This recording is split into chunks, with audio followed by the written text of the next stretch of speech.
cannot call up, that which you cannot put down.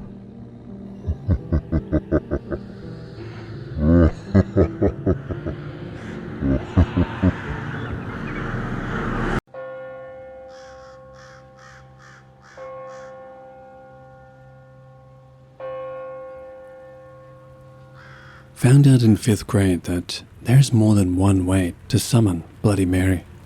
You don't have to be in a bathroom or even inside. The girls in my 5th grade class at recess decided to do it, myself included, though I didn't really think it would work. It didn't matter what I believed apparently, because it did. We created 4 circles by standing in a circle and joining hands. We then moved/spun to our right while chanting Bloody Mary. On the 3rd time saying her name, we all closed our eyes. For me, it was involuntary. And we were all knocked to the ground. And knocked out for varying lengths of time, all 4 circles. All of us having seen her. She didn't look like she was there at the playground, at least not to me, but somewhere else. It's hard to describe where she was at, and I don't really want to. Anyway, we discovered that we all saw her in somewhat different scenarios. Some of us heard her talk, but barely saw her. Others saw her in places they recognized, but heard nothing. We only realized all this once every girl was awake again, though. Some were more freaked out than others, thanks to a few being hurt. Some of us were only out for a second, while others were out long enough to draw the teacher's attention. It was really freaky, and I'll never forget it. Nor do I think the other girls will. I will never summon her again. Every time I hear or read her name, that day comes back to me. I wasn't hurt. I didn't see her anywhere I recognized. I didn't hear anything but wind when I saw her. But what I did see freaked me out way too much. It will be a while yet before I can really describe her, and the place she was at. I'm just happy that I'm not the girl whose idea it was to summon her, or the 2 girls who claimed she didn't exist right before they did it with us. They got the worst of it. Take these experiences as a warning. Don't do something you're not prepared for. If you want to do something like this, do your research first, and make sure you actually want to do it, and can do it safely. Don't be stupid and act foolishly, for your own sake, and for others.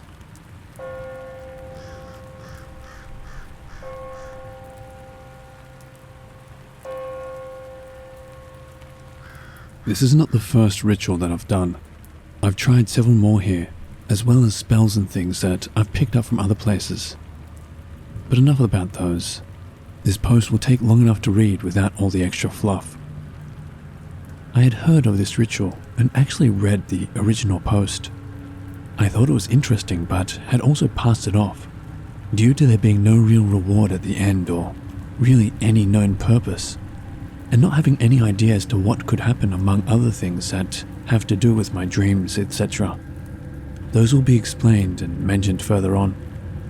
I did this about a week ago.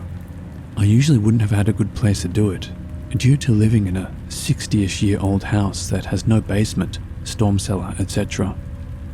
But we have a large back room which we keep empty except for our washer and dryer, which we had moved out due to getting new flooring the next day.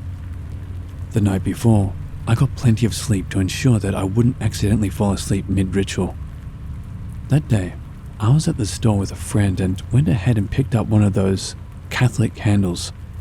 It was all we could find at the time, and a box of matches to ensure that nothing would go wrong with a lighter. At around 11 that night, I moved the needed chairs, mirrors, etc. into the room. I also covered the 2 windows in the rooms with thick towels that I nailed into place. I went to bed holding my power object, a teddy bear that was given to me by my mum. I woke up at exactly 3:30 and was seated in the correct space in probably less than a couple of minutes. The fan was cold, even though it was only on low, so I sat there for a few minutes, shivering and clutching my power object and my candle until I felt movement in the darkness around me. Honestly, I felt like 2-ish presences were coming from the backyard behind me. This room has a door that goes to our backyard, and each one sat down in the chairs on either sides of me. as they moved, I began to feel very uneasy, a feeling I get when I'm around certain places. Usually either haunted places or places where a person died or something terrible happened. Also, for some reason, I felt like the presence on my left had a more dominant presence or vibe than the one on my right. As far as I know, nothing really happened. I occasionally felt as if the two presences were whispering. Maybe about me, maybe not. I couldn't pick up what they were saying, but it almost felt as if they were one of those groups of people that talk about you as you walk past, that we all have run into at high school. This is when it gets scary. The next thing I knew, I was screaming and shaking. My best friend, my backup person, had come in and thrown the water over my head. Apparently, I'd been found staring straight ahead with a look of pure terror on my face. I went back to bed after drying off. That night, I had the most horrible nightmares I've ever had. The dreams I usually have are usually on the bizarre side and are somewhat lucid, but this one was like no other. In my dreams, I was back in that room, back in that chair, while the two presences that I had experienced slowly tortured me with my fears. I don't recommend anyone try this, and if you do, don't go back to sleep when you're done.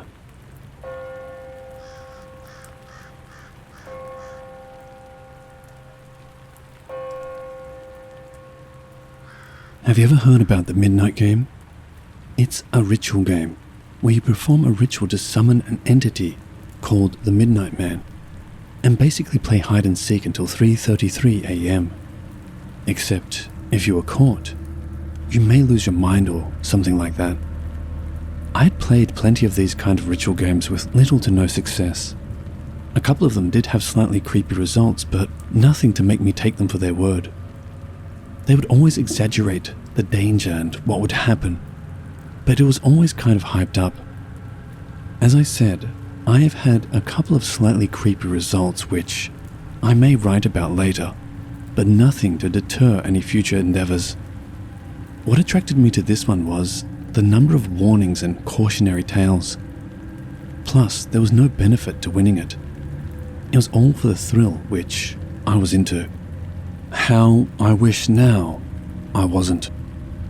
I won't go into the full details, of course, because I don't want responsibility for anything that may happen, but the gist of it is this. Perform a small ritual involving your name, blood, a candle, and knocking. With all the lights in your house off, the only light you can have is the candle. Once the ritual is complete, you take and relight the candle and wander around your dark house, avoiding the Midnight Man. Ways to tell the Midnight Man is near: a drop in temperature, hearing soft whispering from indiscernible source, seeing a pure black humanoid through the darkness, and, worst of all, your candle goes out. If this happens, you have 10 seconds to relight before the Midnight Man attacks. When the Midnight Man is near, you need to leave the area. The game is played from 12 midnight exactly until 3:33 a.m. No later, no earlier. To me, it sounded like people wandering around in the dark scaring themselves, but that was what I was into at the time, so I decided to do it the next chance I got. Another rule was that you had to be alone. If anyone was in the house sleeping, you were putting them in danger. So I had to wait until my parents went away for the weekend, which they did sometimes, but I'd have to wait. My chance finally came. My parents were traveling to the next state over for one of Dad's friends' weddings, so I got all the materials I needed and planned to do it that Saturday night.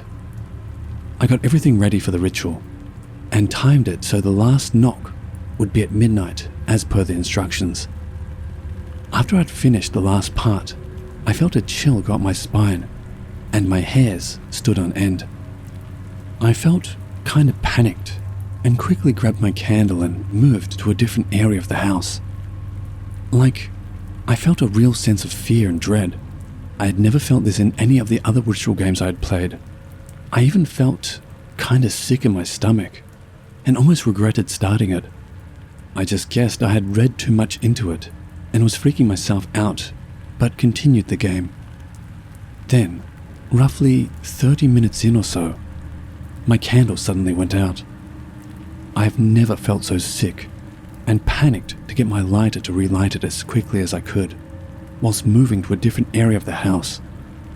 This was no small feat, especially with shaking hands, but I managed to do it within the 10 seconds I had to do so. I was in the living room, crouching behind the sofa.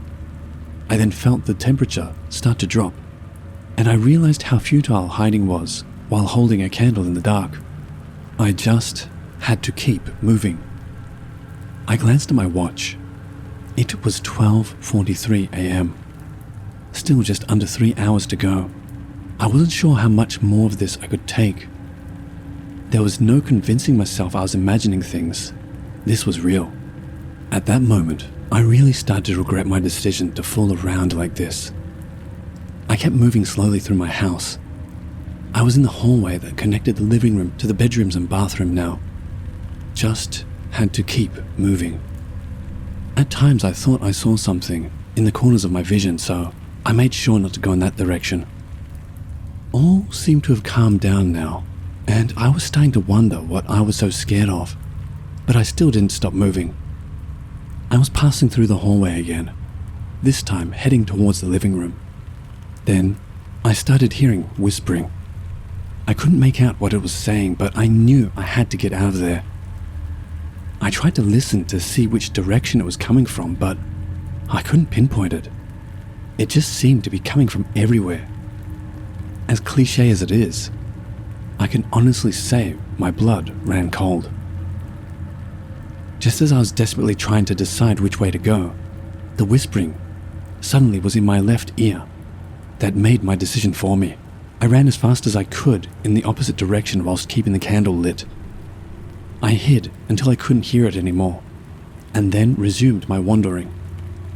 It is advised against staying still. I want to say that I definitely saw something, or had some kind of dramatic encounter, but really, it was much more of the same until it was finally 3:33 a.m. It felt like I had been in the dark forever, but it was finally over. I wanted to sleep and just forget about my night and rest, but sleep would not come.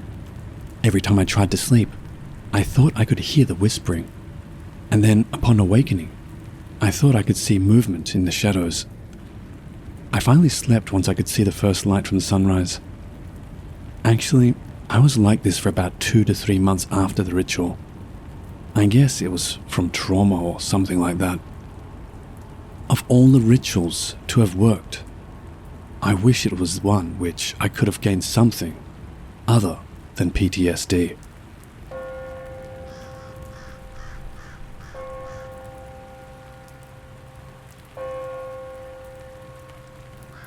So, I'm not really sure if there's any point in talking about this, but I thought I might as well. It's probably been 2 years since then. I had been browsing no sleep as usual, making myself a little anxious. Nothing particular caught my eye until I read about Hitori Kakurembo, or one-man hide-and-seek, a Japanese ritual, also called hide-and-seek alone. I read about a girl's encounter. The game allows you to play hide-and-seek with a spirit possessing a doll. A bit spooked, I thought that maybe I could play with a friend. I made my way to my neighbor Victoria's house, and she agreed to try the ritual with me. I bought a stuffed doll from the dollar store to use, and I yanked the stuffing out. She helped me fill it with rice and sew it shut with the red thread, and we giggled at the floppy doll. "We'll have to wait until later tonight to try this," I told her.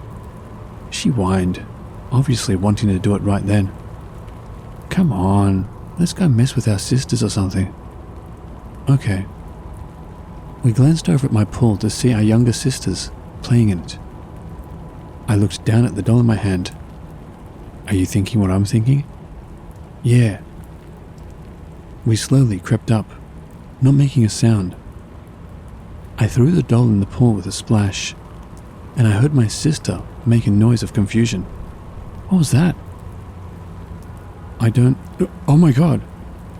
Victoria's sister screamed, throwing the doll at my face. We laughed for about 5 minutes before joining them in the pool. "Wait a minute," I said half an hour later. "Where's the doll? Aiden, what did you do?" "What did I do? I threw it at you." "I thought you had it," Victoria shouted at Megan. "Did it sink?" We frantically searched the water, finding nothing. I jumped out, looking through the short, freshly cut grass. "Not here either." "What the hell?" Victoria whispered. "Where did it go?" I shrugged, feeling more than a little uneasy. As I said before, this was 2 years ago. We never saw that doll again, so we never carried out the ritual. I think it was for the best.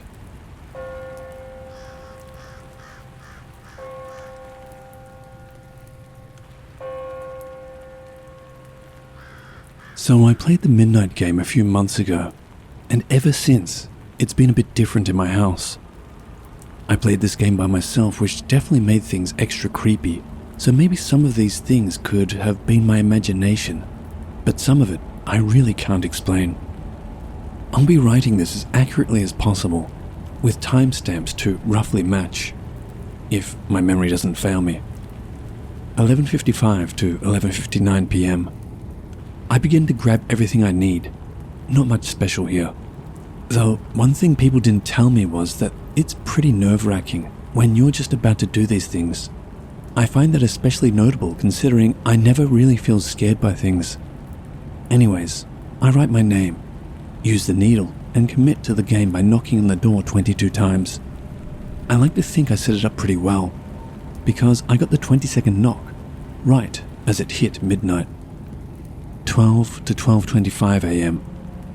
Nothing much interesting happens here, but I figured I'd include it anyway, as it's definitely an important part of the game.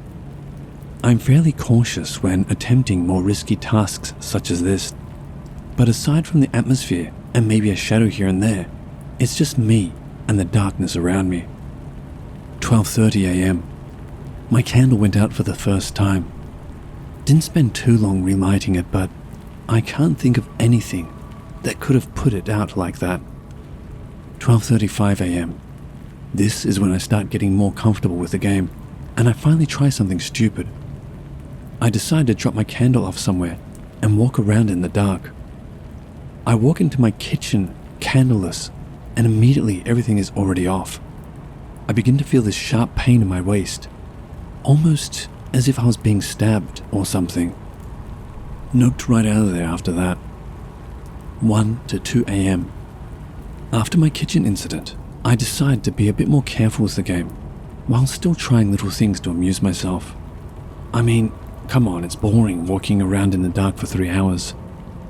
I keep making sure the salt is where I left it, ironically, being in the same room as the incident from before. 2:22 a.m. I begin to head upstairs in my stroll around the house, when I look up at the top of the staircase from halfway up. That's when I see it. I couldn't quite see much up there, but I'm pretty sure I could see a large shadowy mass taking up space next to one of the bedrooms. I don't know if it saw me, but I don't think I stuck around to find out. I just decide to avoid upstairs for the rest of the game. 2:40 a.m. Candle goes out once again while I was sitting on the couch. But here's the catch. The candle refused to light. Luckily, I had a bag of them not too far from me, so I didn't have much trouble with the candle after this point. Still, no idea why it wouldn't light though. After that, not much happens in the game, but I did bring up that things have been different since my playthrough. They're small things, but are still very noticeable to me, such as seeing things in the dark. One instance I can still remember is seeing a cat in the dark walking up the stairs. I thought it was one of my own and simply walked past it. However, when I went to the bottom of the stairs, I saw both my cats in the room across. The one on the stairs even made little noises such as footsteps, which just makes everything extra weird. Anyway, that's about it for my experience. Thoughts?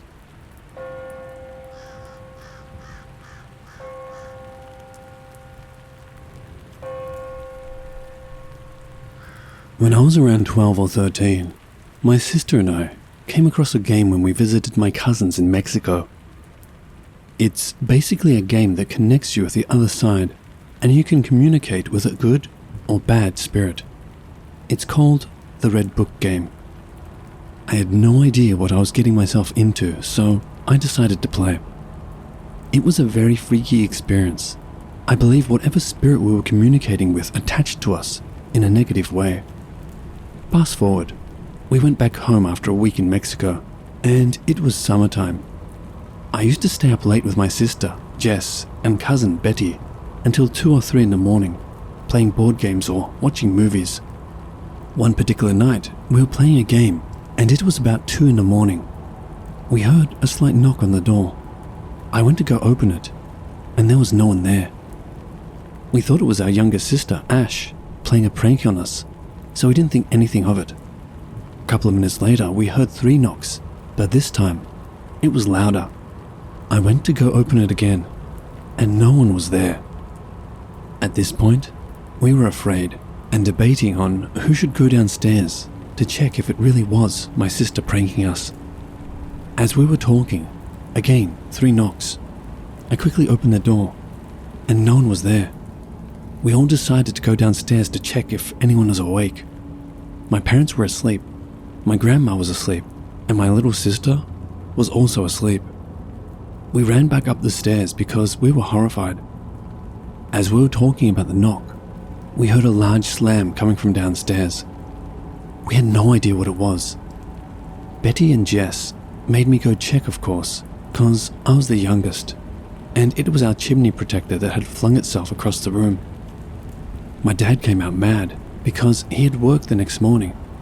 He inspected the area to see what could have caused the fall.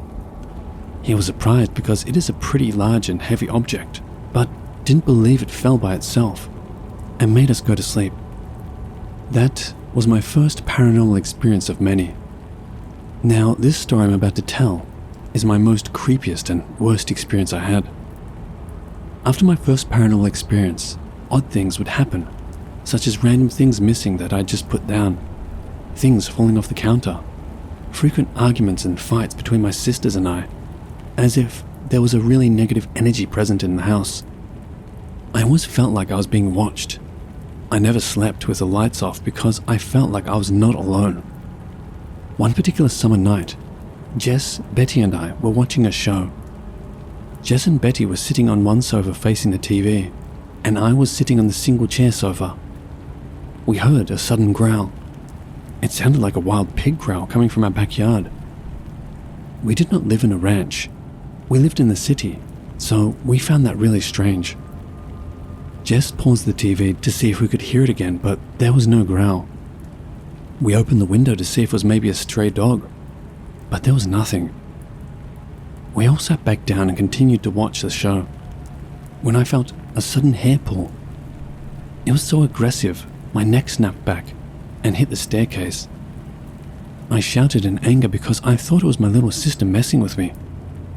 When I turned around, I saw a little human with pitch black straight hair, straight bangs, pale skin and a faint smile.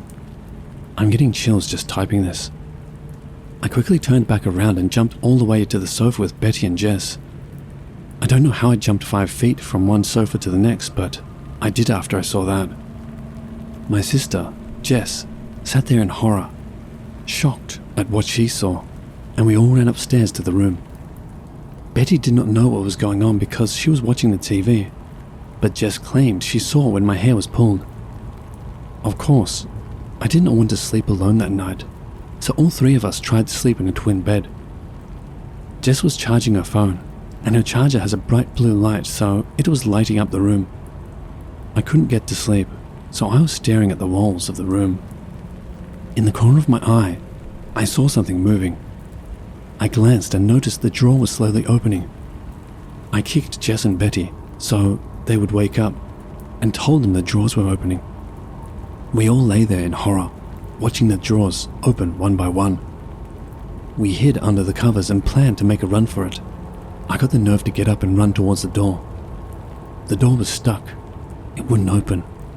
We were all crying in horror trying to get out, and Betty forced the door open after what seemed like forever. My parents came out of their room, and we couldn't even talk to tell them what happened. After we explained to my parents about the drawers opening, we went with my dad to show him. The drawers were all open. They were all opened in an even manner. He made us go to church and get blessed the next day. The priest also came over to bless the house. This is the second creepiest encounter, the woman in black. After the house was blessed, paranormal activity was still occurring.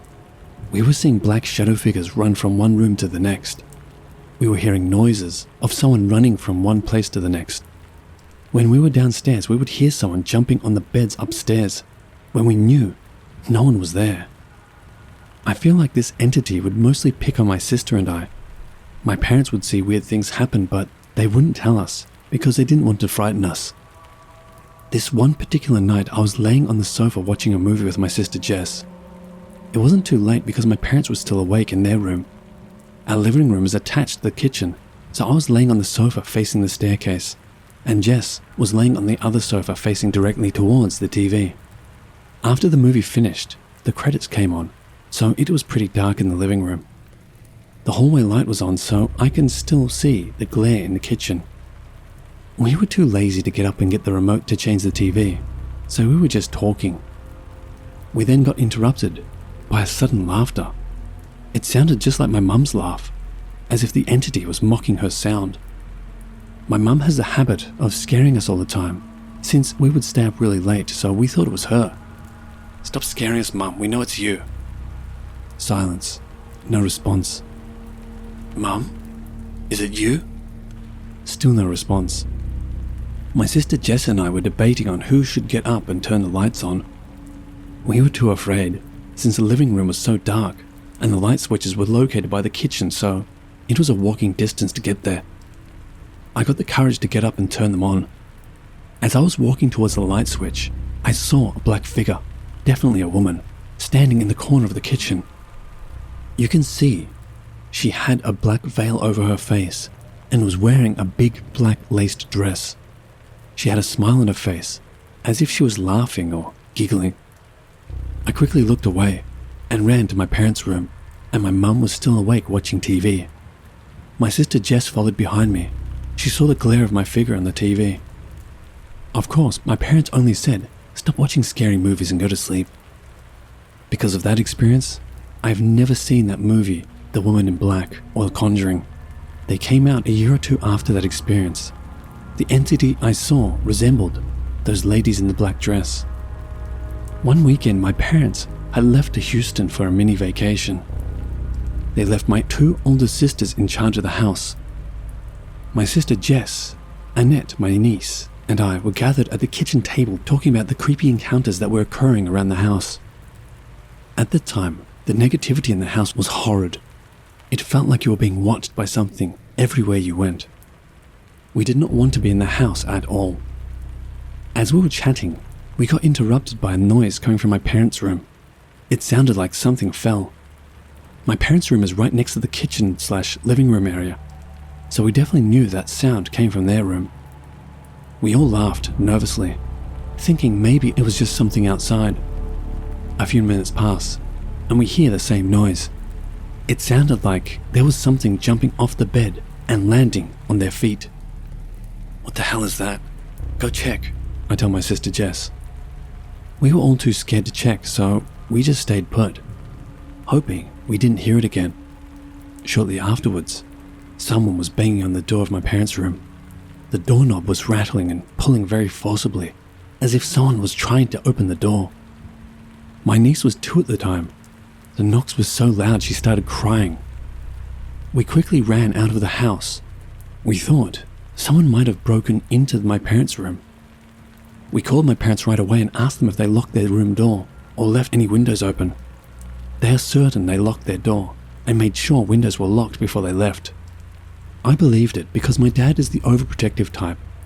He always triple checks everything before he leaves, especially when he goes out of town. Wait, no. Someone can't break in from the inside of a room. Why would they be tugging at the door from inside the room? It makes no sense, I told my sisters as we were standing outside. We decided to go inside and check. I had 911 on speed dial, ready to call if anything bad happened. My parents' door was unlocked. We opened it and found pictures, batteries, my mother's candles thrown all over the floor. No windows were open. The fan wasn't on. No way this stuff could have fell out of the blue.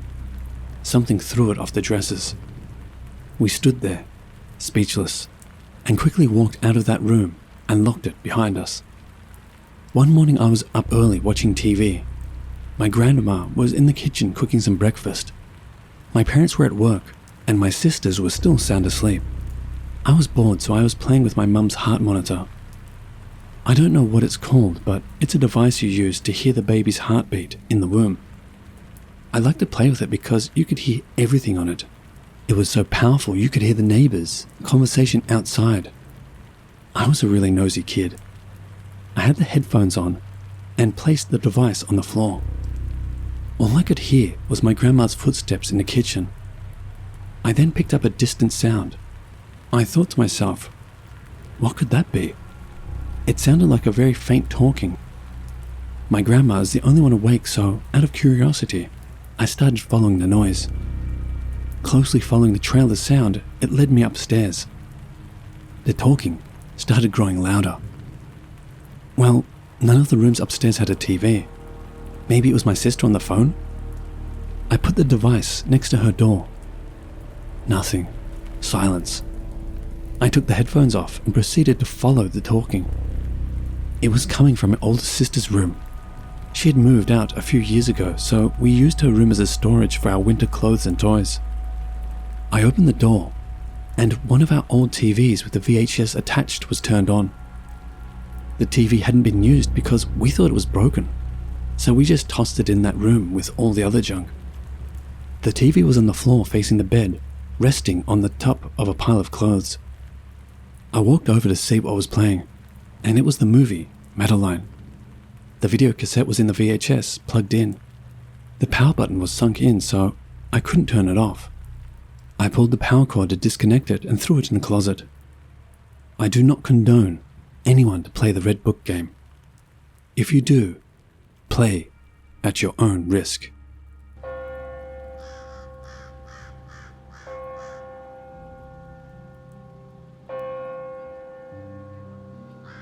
Hello watchers and listeners, thank you so much for watching. As always, a big thank you to all of the Reddit users who kindly allowed me to use their stories. If you want to help support this channel, you will find links to both my Patreon and my Teespring store in the description below, so feel free to have a look. And the biggest thank you to all of you who continue to support me. I truly do appreciate it. And remember, Papa loves you.